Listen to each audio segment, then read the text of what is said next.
For many, many years, this particular reading, especially when you're in the seminary, discerning whether or not you should continue on, would be one of the questions that we would answer. Who do we say that Christ is?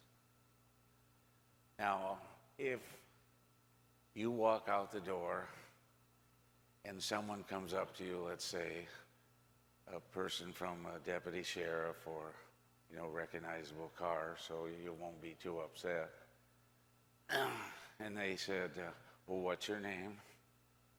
You would tell them your name, I hope. You do remember your name today, right? We got that straight? Okay. Then they would say, do you go to that church? And the person would say, who do you say that he is? Now, we can give words to that. Each of us can. But the telling thing is how our life looks. Because there is where we find the real answer.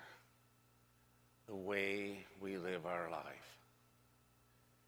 And I'm happy to report to you that in my traveling around over this past week, I did not see any of my parishioners using hand signals out of their car. So I said, these people know what church we belong to because we're curbing that issue. We're not going to get in the habit of doing that because I want to be able to say, it's not my parishioners, not the people I love, my family. They didn't do it. I think you're mistaken. So I'm going to back you up. And that's part of what Jesus does in a silly little example. But when we say and believe that Jesus is the Christ, we have backup forever. There's a phrase that the theologians and holy persons have used over the years. And I've talked to you about this before, but I'm going to help you continue to learn it. The little phrase is the Paschal mystery.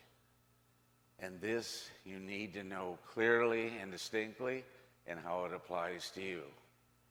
The Paschal mystery is this. It's the life, the death, and the resurrection of Jesus. That's not hard to understand, is it? So it's important that you understand that. The life, the death, and the resurrection of Jesus. This is extremely important because it is reflected in a special way in Peter telling Jesus, no, you can't go through with this. And Jesus' rebuke to Peter is really strong. Not get behind me, Peter, but get behind me, Satan, because you're acting like Satan. Excuse me. But the issue here is that the apostles did not fully understand the message yet. And that's why he asked them to be quiet, because they don't know the full message yet.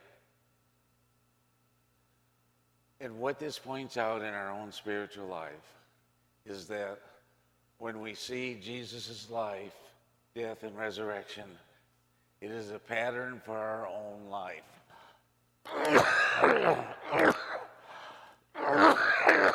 Excuse me.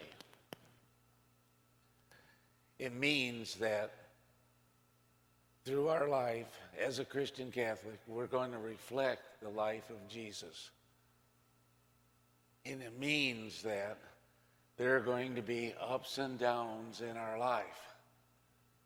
Now, the tendency for us, and understandably, is that we want to avoid those times. Excuse me. Would you please hand me the glass of water? I'm old now, so.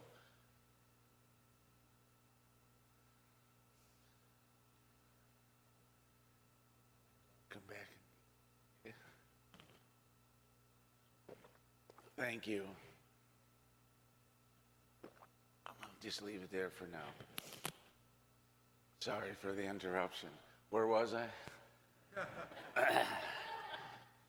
But the life, the death, and the resurrection, that you and I are going to experience that. And the message today is this. If you look at your life and are able to pick out that which is good, that which is not so good, you'd rather have passed. But the Lord is asking us to embrace our life as it is and not run from it. There's an old adage. You know the best way to get out of a hole? Stop digging. The best way to get through a troubled time is through it. Jesus says, when you pick up that cross, I got your back.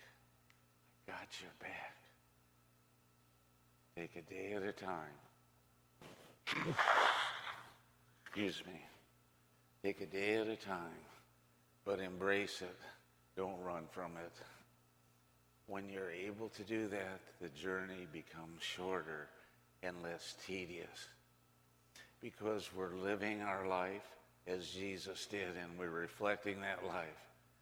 And he says, and this is what he wanted to get across to Peter. Embrace the difficulties. Embrace the fact that you will see me alive, then dead, then rise. In doing so, I have your back. I know who you are.